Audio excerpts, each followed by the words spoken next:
After the slaughter, Earth declared one thing: no more civility. The first explosion hit before I even opened my eyes. I was on the floor of the communications bay before I understood what was happening.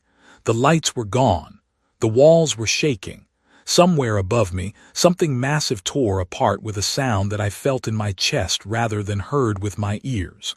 My ears were ringing. My hands were pressing against cold metal. I pushed myself up.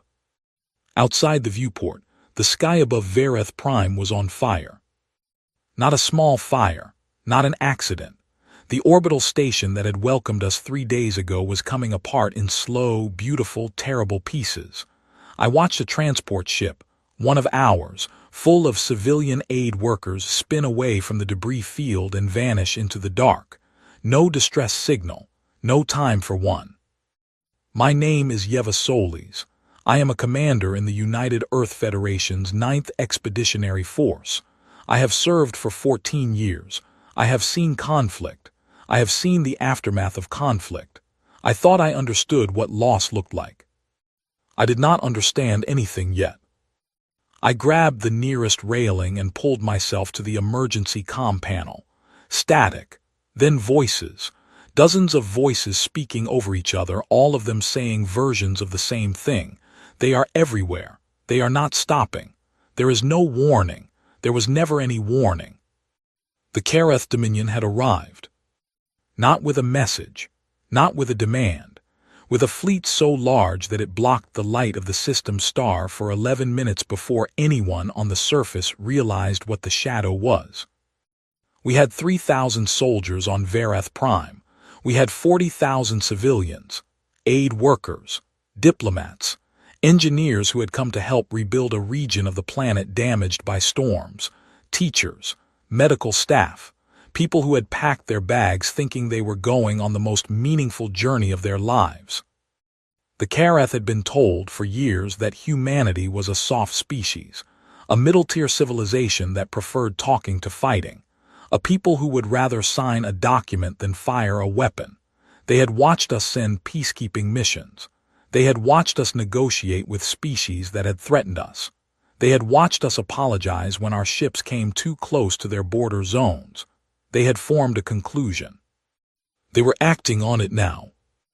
I got the emergency door open and moved into the corridor.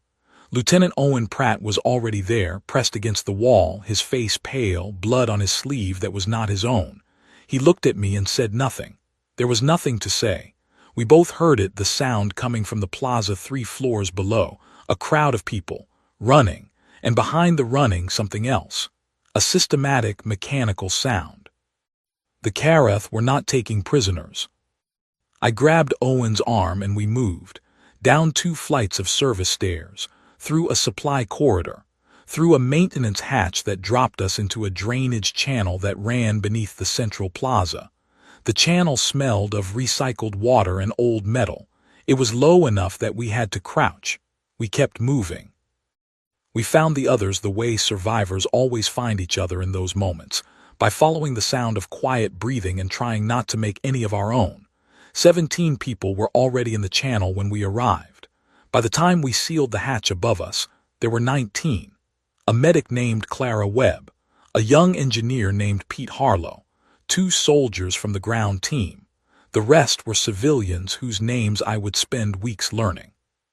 19 people in a drainage channel beneath a city that was being taken apart above us. For 11 hours we stayed there. I had a communications earpiece, small enough to hide. I kept it in all night and I listened to the count. That was the worst part, not the explosions which came in waves, not the sounds we heard through the vents above us which I will not describe. The worst part was the numbers. The UEF tactical net was still partially active. Fragments of transmissions were getting through, being compiled, being counted. Every 15 minutes or so, a number would update. The count of confirmed human losses on Vareth Prime. At the end of the first hour, it was 4,200. By hour 4, it was over 17,000. By hour 9, the number had not updated. I understood what that meant. The system had too many to count. Pete Harlow was sitting beside me when the broadcast started. Clara had her hand pressed over her mouth. The Kareth were not shy about what they were doing. They had set up a transmission on every public channel on the planet, and they broadcast it to open space so that any ship in the system could receive it. They brought Ambassador Terrell Akefer out in front of a camera. I had met the ambassador once, briefly, at the mission briefing before we departed Earth. He was 67 years old. He had spent his entire adult life negotiating between species. He had brokered the Verath trade agreement that had brought us here in the first place. He was a quiet man who had a habit of pausing before he spoke, as though every word deserved thought before it was released into the world. He was on his knees. He was not crying. He held his head up and he looked directly at the camera, and I understood that he was looking at us, all of us, everyone who might be watching. He spoke 5 words before the transmission ended. 5 words that I have not been able to stop hearing since that night. He said, "Tell them we for." And then it was over. I do not know what comes after that word. I have thought about it every day for 2 years. Tell them we forgive. Tell them we fought. Tell them we were not afraid. I do not know. I will never know. And that unknowing lives in me like a stone. The 19 of us stayed in the channel until the 3rd hour of the following morning, when the sounds above stopped and the silence was complete enough to risk moving. We came out into a city that I did not recognize. The plaza where we had walked on our first day, admiring the architecture, was gone. Not damaged. Gone. The buildings that had framed it were open to the sky. We reached the emergency extraction point. A single UEF shuttle came for us, running dark, no lights, no transponder signal. The pilot was a young woman named Alice Ford. She said nothing when she saw us. She did not need to. She got us off the planet. On the shuttle, someone gave me a data pad with the final count. I read it. I set the pad down. I looked out the viewport at Verath Prime getting smaller behind us. 38,214 human lives, gone in 11 hours. No military justification, no declaration, no demand or ultimatum that could have been answered. The Kareth had looked at humanity and decided that we needed to understand our place in the galaxy. I opened a transmission channel to Earth. I said, "They want us to understand our place. I think it is time we showed them ours." Then I closed the channel, and I sat with the 19 people who were alive because of a drainage channel, and we were quiet, and the stars outside the window did not care about any of it, and I have never hated silence more than I did in that moment. We were 3 days out from Verath Prime when I understood that something had changed in me. It was not rage. Rage burns hot and then it cools. This was different. This was something that had settled in and made itself at home, something that had no intention of leaving. I had come to the stars with open hands. I would not forget that. I would not give it up. But I understood, sitting in that shuttle with 19 survivors while 38,214 names waited to be read aloud somewhere on Earth, that open hands and soft words were never going to be enough again. The galaxy had shown us exactly what it thought of our kindness. It was time for something else. The chamber was completely silent when I walked to the podium. Not the silence of an empty room, the silence of 400 people choosing not to breathe. Every nation on Earth had sent its representative. Every screen in the hall was showing the same footage. It had been running on a loop since the transmissions came through from Verath Prime, because there had been some argument briefly about whether it should be shown at all.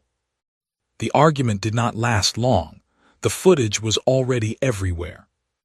My name is Mara Voss. I am the Secretary General of the United Earth Federation. I have held this position for 6 years. Before that, I was a diplomat for 22. I have sat at more negotiating tables than I can count. I have signed treaties with species that did not believe humans were worth talking to. I have shaken hands or their equivalents with leaders who privately considered us a curiosity, a problem, or an inconvenience. I have smiled through all of it, because my job was to make space for humanity at the table. And sometimes that required a great deal of patience. I had written a speech.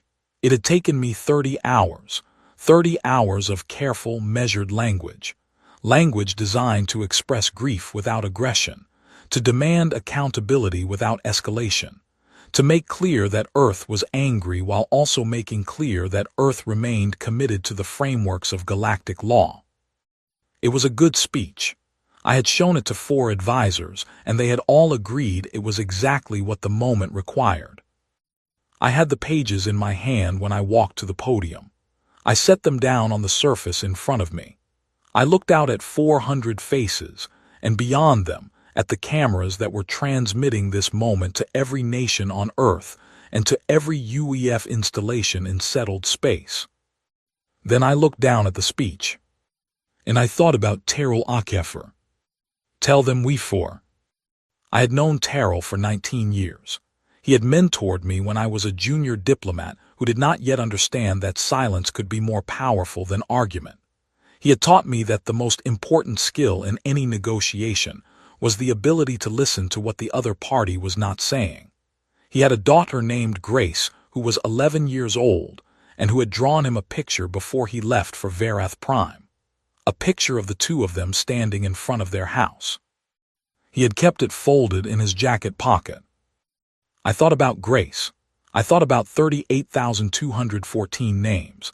I thought about the other species who had already contacted us, the Uthari Collective, who had sent a formal message of condolence and advised restraint, the Federated Worlds of Ohm, who had issued a statement calling for dialogue and a careful, measured response, 3 other species who had, in various polite ways, encouraged us to think very carefully before doing anything that might be seen as aggressive. 3 different ways of telling us to absorb the loss and move forward quietly. I thought about how, in 22 years of diplomacy, I had never once asked another species to do that. I had never once said to anyone who had suffered, "Be careful not to upset the ones who hurt you." I picked up the speech, all 30 hours of it, 47 pages of measured, careful, diplomatic language. I tore it in half. The sound in that chamber was extraordinary. Not gasps, exactly. More like the sound of 400 people simultaneously adjusting their understanding of what was about to happen. I did not raise my voice. I never raise my voice. I have found over many years that the quieter you speak, the more carefully people listen. I said, 30 hours ago, I wrote a speech designed to express our grief in terms that would make the rest of the galaxy comfortable. I tore it up because I realized that the rest of the galaxy's comfort is no longer my responsibility. Nobody moved. Terrell Akefer spent 30 years building bridges between humanity and the wider galaxy. He believed, as I believe, that patience and goodwill were the foundations of lasting peace. The Karath Dominion chose to answer 30 years of patience with 11 hours of deliberate and systematic destruction. They did not do this out of desperation. They did not do this in response to any provocation. They did it because they believed that we would accept it. I paused. I looked at the camera directly. They were wrong. I had not planned what came next. I have thought about that many times since, whether those words were reckless, whether they came from grief rather than wisdom. I have reached the same conclusion every time. They came from truth. And sometimes truth does not wait for the right moment. Earth is done apologizing for existing, I said. We are done moderating our grief so that the ones who caused it feel comfortable watching us suffer. We extended patience for decades. We extended goodwill to species that viewed kindness as a signal of weakness. That ends today. Somewhere in the chamber, someone began to speak. I did not stop to hear who it was.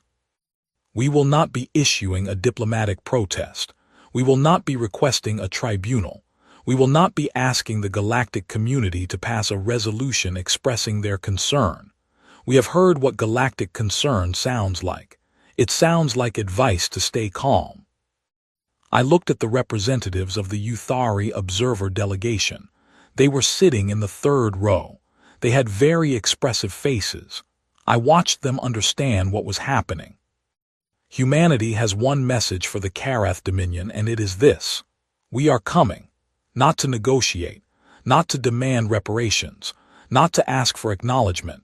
We are coming because 38,214 of our people deserve more than a resolution. I turned to the vote panel. I am invoking Article 7 of the UEF Charter, Total War Authorization. I am placing this before the chamber for immediate vote. The vote took 4 minutes. 4 minutes for every nation on earth to process what was happening, to consult their own grief, their own anger, their own exhaustion with being told that restraint was always the correct answer. 194 nations, unanimous. The chamber did not erupt into noise afterward. It went quieter. The kind of quiet that comes when something irreversible has just happened, and everyone in the room knows it. I gathered the two halves of my speech and held them at my side. I looked at the camera one more time. To every species watching this, I said quietly, we want you to understand something. We did not choose this. We never choose this. Humanity's first preference has always been and will always be peace. But peace is not the same as surrender, and patience is not the same as weakness. I stepped back from the podium. The head of the Ohm delegation stood. He was a tall, gray-skinned being who had served as a diplomat for longer than any human in that room had been alive. He looked at me for a long moment. Then he sat back down without saying anything. I walked off the stage and into the corridor beyond, and I leaned against the wall, and I closed my eyes for exactly 10 seconds, long enough to feel the weight of what I had just done, long enough to understand that the world I had been navigating for 22 years, the world of careful words and measured gestures, was now a different world. Then I opened my eyes, straightened my jacket, and went to find the people who were going to help me do what came next. The galaxy had made a decision about humanity. On the floor of that chamber, I had simply let them know that we had made a decision about the galaxy in return. There would be no more apologies for existing. There would be no more patience offered to those who saw patience as permission. We had tried every other option. Now we were going to try something new. I thought about Terrell Akafer again as I walked. I thought about Grace and her drawing, and the folded piece of paper in his jacket pocket that was somewhere on Vareth Prime. I thought, whatever comes next, let it be worthy of what was lost. Then I got to work. The elevator went down for a long time. Most facilities have a basement, a sublevel, maybe a second sublevel if they are serious about security. The installation we call the vault has 12. I have been the commanding officer of Strategic Projection Command for 9 years. I have known about the vault for all 9 of those years. I have run exercises that referenced it. I have signed requisition forms that fed into it. I have attended classified briefings where its existence was discussed in language so carefully vague that even the people in the room sometimes seemed unsure whether they were describing something real. My name is Dax Marrow. I am an admiral in the United Earth Federation. And 2 weeks ago, when Secretary General Voss invoked Article 7 and the vote came back unanimous, I rode this elevator for the first time. The doors opened onto a corridor that stretched so far in both directions that the ends were not visible. The lighting was steady, functional, and cold. The air smelled like recycled atmosphere and something faintly metallic that I later learned was the particular smell of ships that had not moved in a very long time. Ships. The galaxy thought it knew what humanity had built. They had watched us for generations. They had cataloged our fleet, the patrol frigates, the peacekeeping cruisers, the cargo vessels, the colony ships. They had counted our weapons platforms and run their calculations and arrived at a comfortable conclusion. Humanity was a capable species, mid-range military power, a civilization that could defend its own territory but would struggle to project force across meaningful distances. They were looking at the window display. They had never been shown the back room. Behind me, the elevator doors closed with a soft sound, and I stood alone in the corridor of the vault for a moment before my escort arrived. Captain Lydia Crane, chief administrator of this installation, walked toward me with a data pad in one hand and the particular expression of someone who has been waiting a very long time to show someone something. "Admiral," she said, "welcome to the full picture." She showed me everything. The vault had been authorized in 2091, after the Second Martian conflict made it clear to Earth's leadership that the galaxy was not always a welcoming place. It had been built over a period of 40 years, in secret, in the dark side of a rogue moon at the edge of a system that appeared on no civilian charts.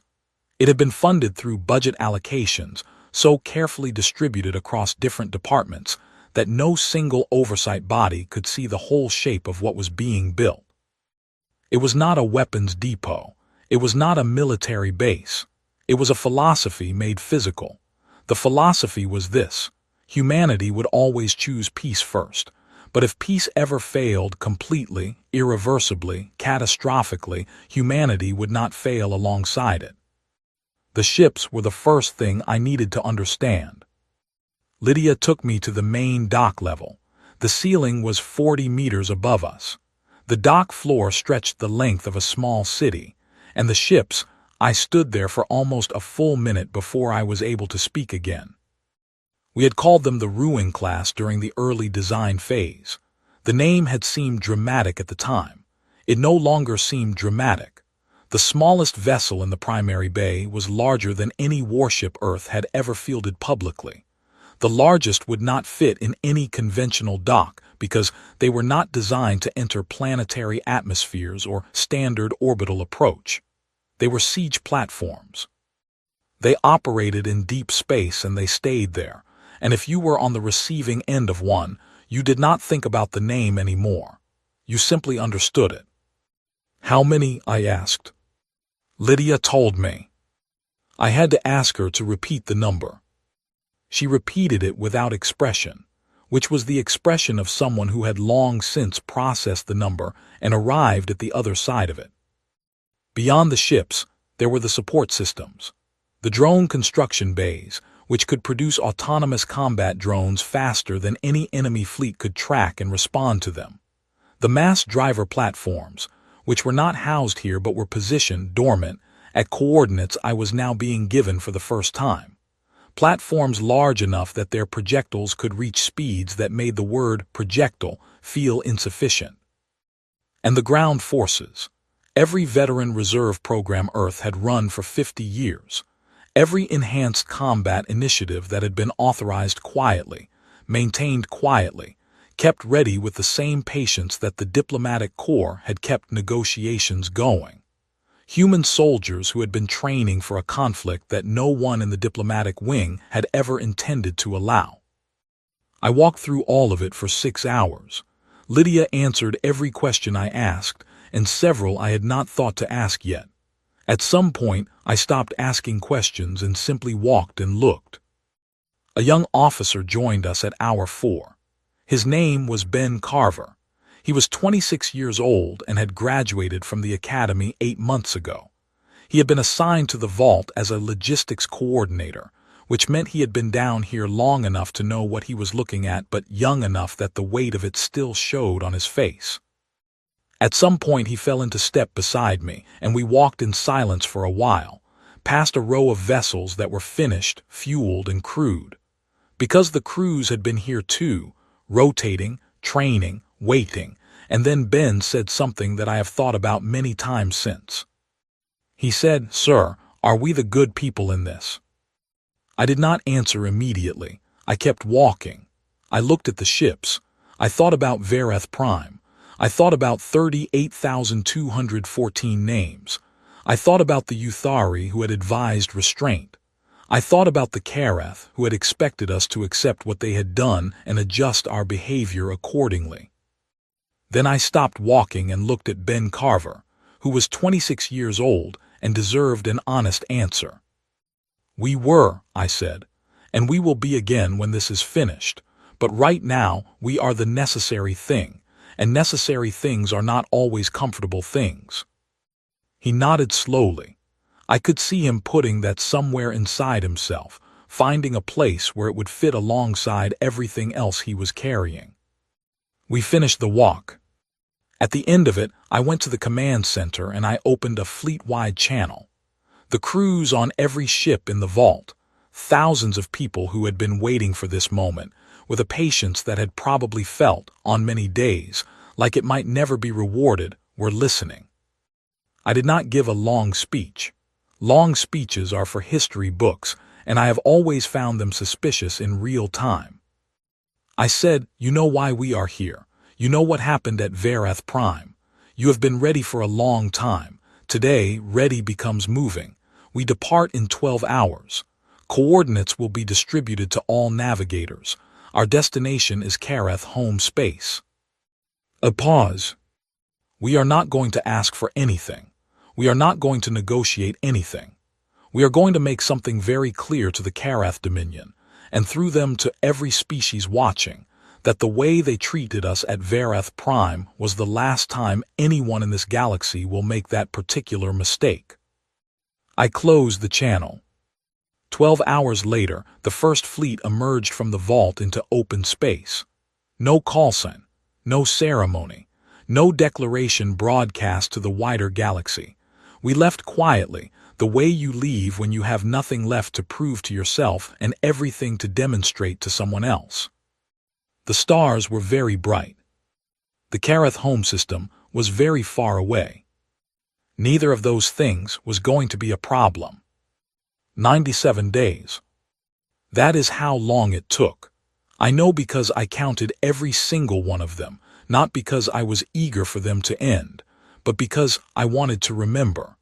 I wanted to be able to tell this story accurately, without the kind of rounding that happens when people talk about things they did not want to look at directly. My name is Rael Osai. I am a lieutenant commander in the UEF Vanguard Fleet, 1st Strike Wing. Before Verath Prime, I had been in 2 operational engagements in my career. Patrol incidents. The kind of thing that gets filed and archived and mostly forgotten. What I am about to describe will not be forgotten. We crossed into Karath-controlled space on day 4 of the deployment. No alarms, no response. For the first 12 hours, I actually wondered if they knew we were coming. Then our sensors picked up the Karath fleet moving to intercept, and I understood. They knew. They were simply not worried. They had run their calculations the same way their leadership had run them before Verath Prime, and they had arrived at the same comfortable conclusion. They were wrong in exactly the same way. The first thing we did was not what they expected. They expected us to come in with weapons, which we had. What they did not expect was what we did before we fired a single one. The Karath had a relay network, a system of communications platforms spread across their territory that they used to transmit everything: news, military orders, civilian broadcasts, political communications. It was sophisticated. It was hardened against standard interference. Our engineers had been studying it for 8 months, and they had found something very interesting. It was not hardened against us. We did not destroy the relay network. We took it over. Every communications platform in Karath space went quiet for approximately 40 minutes. Then they came back, and for 6 days, every screen in Karath territory that could receive a signal showed the same thing. The footage from Verath Prime, unedited, beginning to end, on a loop in perfect clarity with the audio intact, including the last 5 words of Ambassador Akefer. I heard later about what happened in the Karath civilian population during those 6 days. I will not claim that this made what followed simple. Nothing about 97 days was simple. But I will say that we made a considered choice to show the Karath people exactly what their leadership had done in their name. We believed they had the right to know. On day 11, the Karath fleet made its move. A full engagement, every combat vessel they had positioned in the outer systems, moving as a coordinated wall toward our fleet. Their commanders had clearly concluded that a direct, decisive engagement was the correct response. It was not. I will not spend time on the details of the battle because the details are not the point. The point is what happened when it was over. The Kareth fleet pulled back, not retreating. Initially, they used a word in their military vocabulary that translated roughly as repositioning. But by day 16, the repositioning had taken them back to their inner systems, and the outer systems were ours. We did not occupy them, we passed through them. We were not interested in territory, we were interested in understanding. On day 22, we reached Dorath Station. This is important. Dorath Station was the pride of the Kareth military establishment, a fortress installation housed inside a hollowed asteroid with defensive systems that had never been tested in actual combat because no one had ever been willing to test them. The Kareth were very proud of Dorath Station. They spoke about it in their military doctrine the way you speak about something you believe is permanent. We did not storm it. We did not fire on it. We cut every supply line within sensor range and we waited. The Kareth defenders inside were well supplied. They lasted 40 days before they began broadcasting requests to negotiate. Our response every time was the same. We acknowledged the transmission. We said nothing. We waited. On day 43, a Kareth commander contacted me directly. He was a senior military officer whose translated name roughly meant something like long sight, which I found interesting given the circumstances. He was composed, professional, and clearly operating under the assumption that I was prepared to discuss terms. He said, "Name your conditions. Every civilization has conditions." I looked at him through the transmission screen for a long moment. I said, "You already set ours. At Vareth Prime, we are simply here to collect." He was silent for a while, then he said, "What does that mean? Give me something concrete, give me something I can work with." I said, "Open the station. That is the only option remaining." He closed the channel. They lasted 100 more hours before they opened the doors. By day 30, other things were happening that I was aware of only through briefings. Other species were watching. The Uthari collective, who had counseled restraint, sent a quiet encrypted message to the UEF diplomatic office. The message said, in full, "We did not know the scale of what they had done. We want you to understand that." I read that message and I felt a complicated thing. Not comfort, exactly. Not anger, exactly. Something in between. Something that understood the Uthari were telling the truth and also understood that the truth being told late is not the same as the truth being told when it was needed. The Federated Worlds of Ohm stopped issuing statements. They had been issuing statements every few days at first, careful, balanced statements about the importance of proportional response and galactic stability. On day 31, they went silent. I chose to interpret that as understanding. Two minor species that had maintained treaty relationships with the Kareth formally suspended those treaties on day 45. They did not explain their reasoning. They did not need to.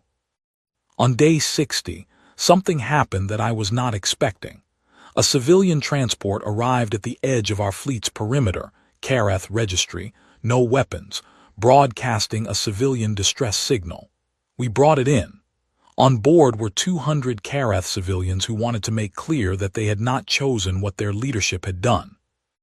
I spent 2 hours with their spokesperson. Her name, translated, was something like still water. She was elderly by Kareth standards. She had been watching the footage from Vareth Prime for 60 days, and she had come to find us because she did not know what else to do. I told her that we understood the difference between a leadership and a people. I told her that what we were doing was not aimed at her. I told her that when this was over, if there was anything left to build, we would build it carefully. She looked at me and said, "You people are not what we were told you were." I said, "No, we are not."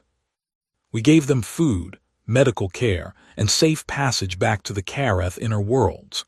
I filed a report about the encounter that I know reached Admiral Marrow's desk, because he sent me a 3-word response. It said that was right. Day 88 brought us to the Karath home system itself, the inner sanctum of their civilization. The fleet positioned at a distance that our sensors could cover every significant installation, but that kept us out of the range of their planetary defense systems. We had been running calculations on those defense systems since day 1. We knew what they could do. We had no interest in testing them. We simply stopped, and we waited again. It is strange to describe waiting as an act of power, but it was. The Karath had expected us to come in fast and hot and give them something to respond to. Instead, we came in measured and still. We ate meals.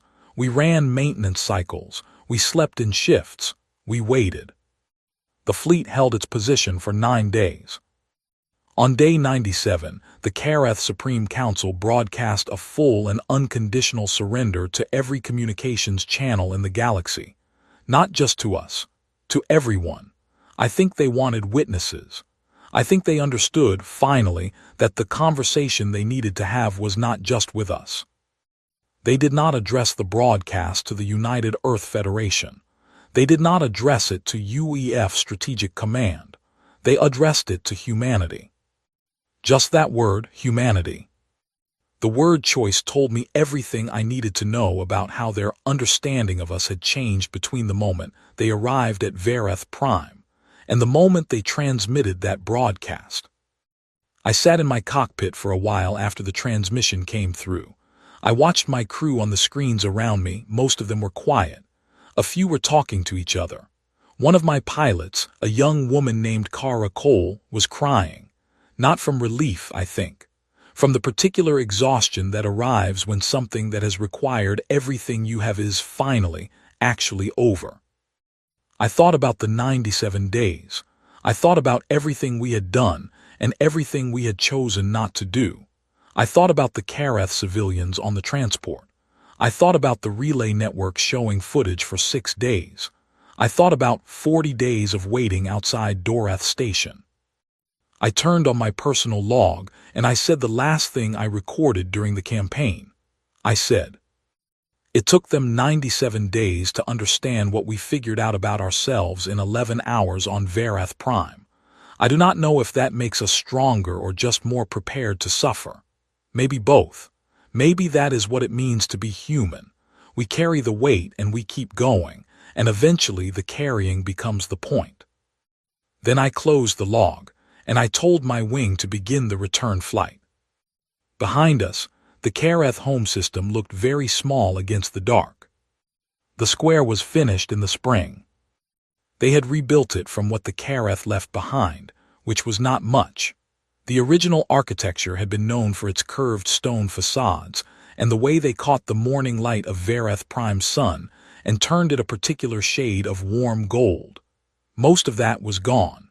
What they built instead was simpler, quieter, and I thought it was honest in a way the original had not had the chance to be. My name is Yeva Solis, and I am standing in the new square on Vareth Prime on the day of the memorial dedication, and I am thinking about a drainage channel. 43 species sent delegations. Some came because they wanted to be here.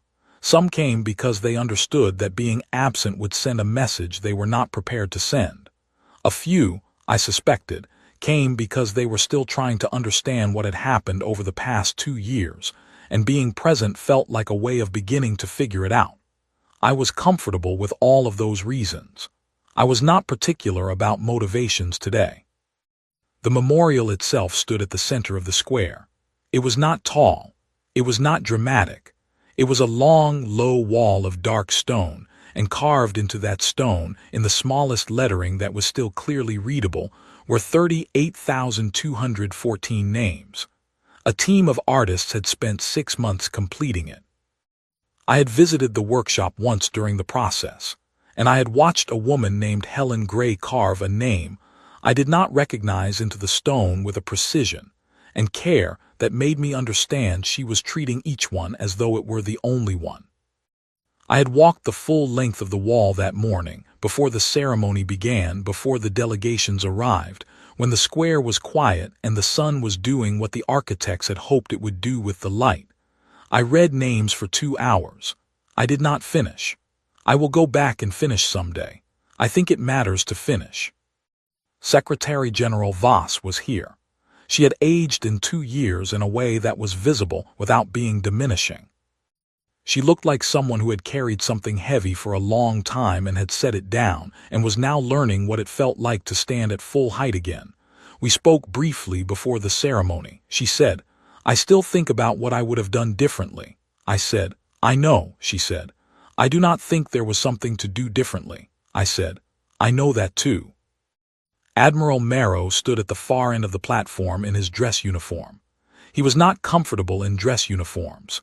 He had told me once that formal occasions made him feel like he was wearing someone else's personality. But he was here, and he stood straight, and he looked at the wall with the expression of someone who is performing a private accounting. Rail Osei was at the back of the crowd, the way combat veterans often position themselves at memorials, near enough to be present, far enough back to feel that the closer ground belongs to those who lost more directly. I caught his eye once. He nodded. I nodded back. Some things do not need more than that.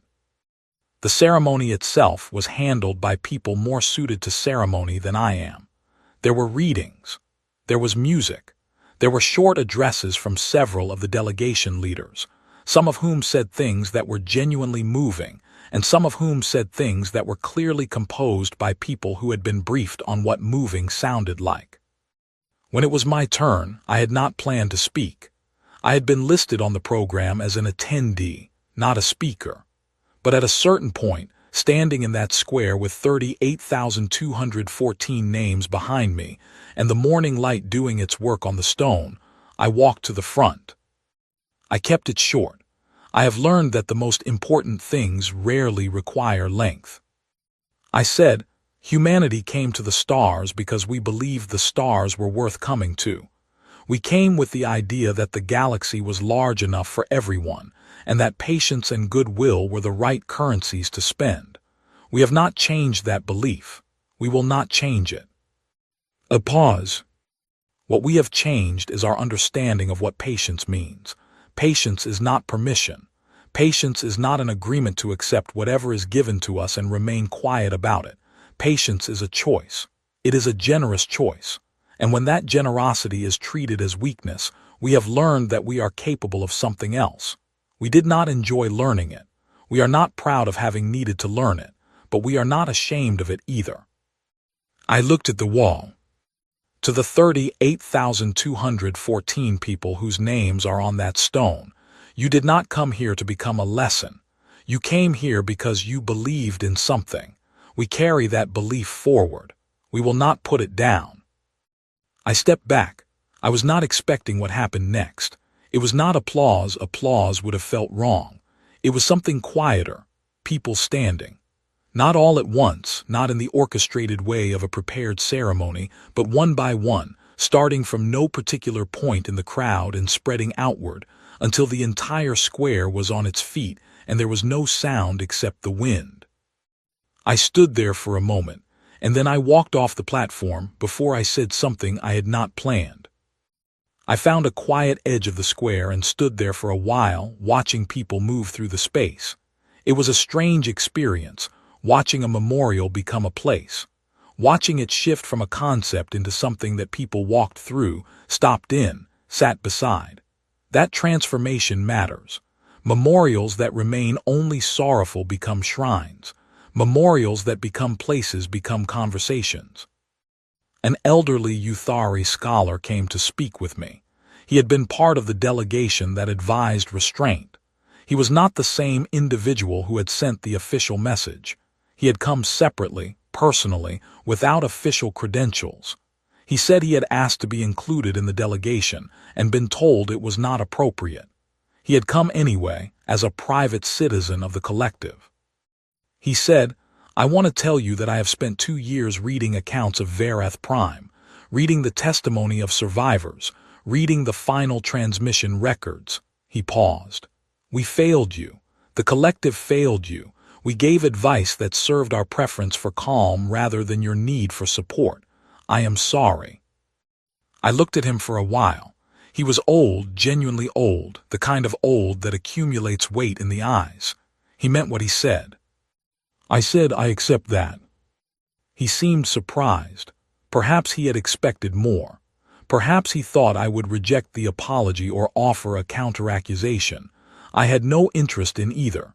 He had come here without official sanction to say something honest. That deserved a straight response.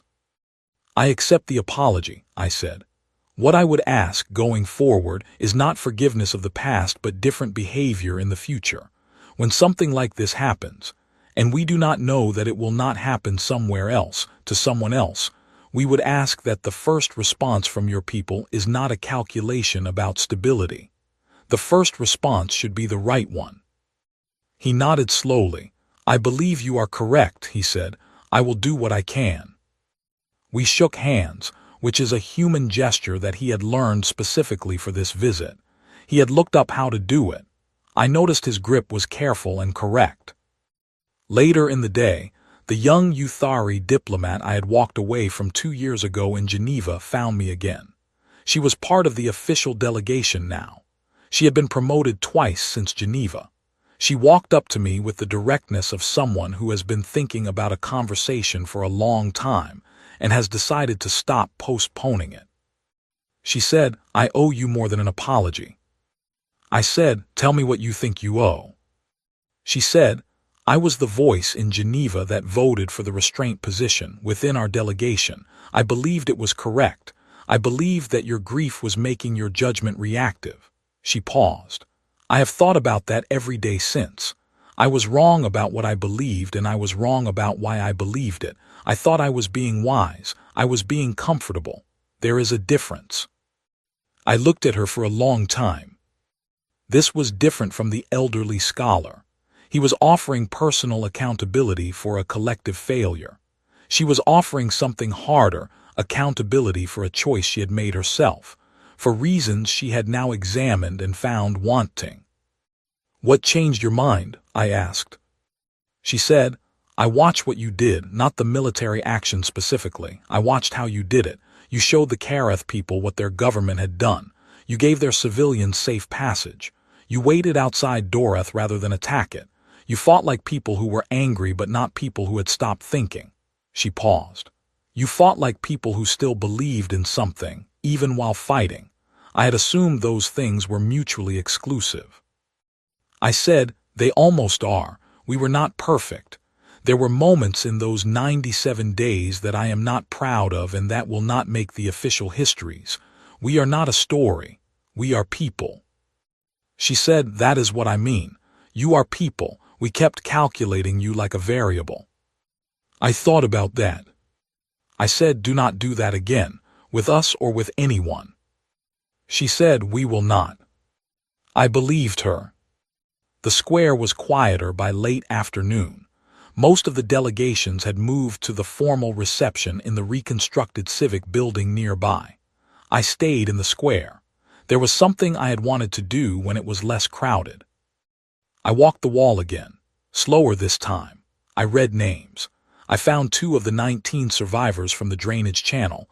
Their names were among the 38,214 because not everyone who made it out of Vareth Prime that night survived the following weeks. One had been on a medical transport that did not reach the evacuation point. One had not been able to carry forward what he had carried through those 11 hours. I stood at each of those names for a while. I found Ambassador Akafer's name near the center of the wall. The carving was identical to every other name, same size, same depth, same typeface. That had been a deliberate decision.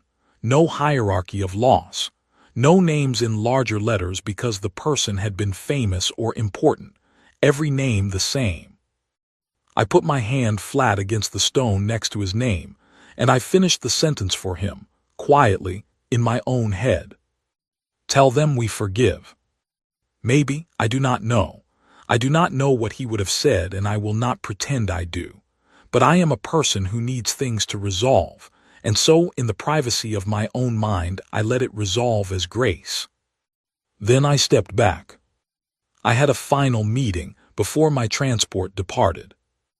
The remaining planetary governor of Vereth Prime, a local official named Garrett Cole who had survived the occupation in circumstances I had read about and admired, wanted to discuss the reconstruction plans. Practical things, infrastructure, water systems, the timeline for reopening the schools. I was grateful for practical things. Practical things mean there is a future to plan for. Walking to the meeting, I passed through a section of the square where a group of children were sitting on benches near the memorial wall. Local children, Vereth Prime's own. They were too young to have lived through the occupation, born after or just barely surviving it in a very young way. A teacher was speaking to them quietly, and they were listening with the particular attention that children pay to things they sense are important. I did not stop to listen. It was not my moment. But I heard one child ask clearly in a small voice, "Why did the humans come back?" And the teacher said, "Because they said they would." I kept walking. I thought about that exchange for the rest of the day. That was the question that would matter going forward. Not what we had done, but whether we would be the kind of people who came back. Whether the galaxy, which had watched us demonstrate something about ourselves in 97 days, would also watch us demonstrate the other part. The part that builds rather than breaks. The part that shows up for reconstruction, not just for conflict. We had come to the stars with open hands.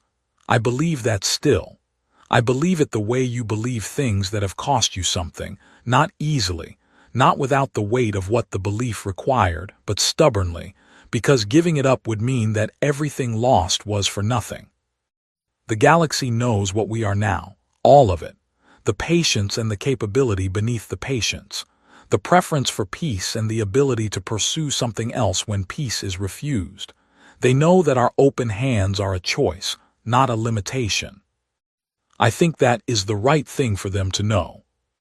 Not because it makes them afraid of us, although perhaps some of them are, but because it makes the choice to treat us as partners rather than a target a straightforward calculation. We are not naive. We are not soft. We are not unaware of what we are capable of. We simply prefer not to use it. We came to the stars because we believed in something worth reaching for. We are still reaching. The war is over. The names are carved. The square is open. The children are asking questions of teachers who tell them the truth. That is enough. That is more than enough. That is everything. We did not forgive the Karath Dominion that day. Forgiveness is a long road, and we were only at the beginning of it if we were on it at all. But we did something harder than forgiveness. We stayed human. We stayed ourselves. We went to war as people who hated what we were doing and came back as people who still believed in what we were building. We have fists. The galaxy knows that now. We still prefer our hands open. And we are patient. Very patient, in ways the galaxy is only beginning to understand, about deciding which one the moment requires.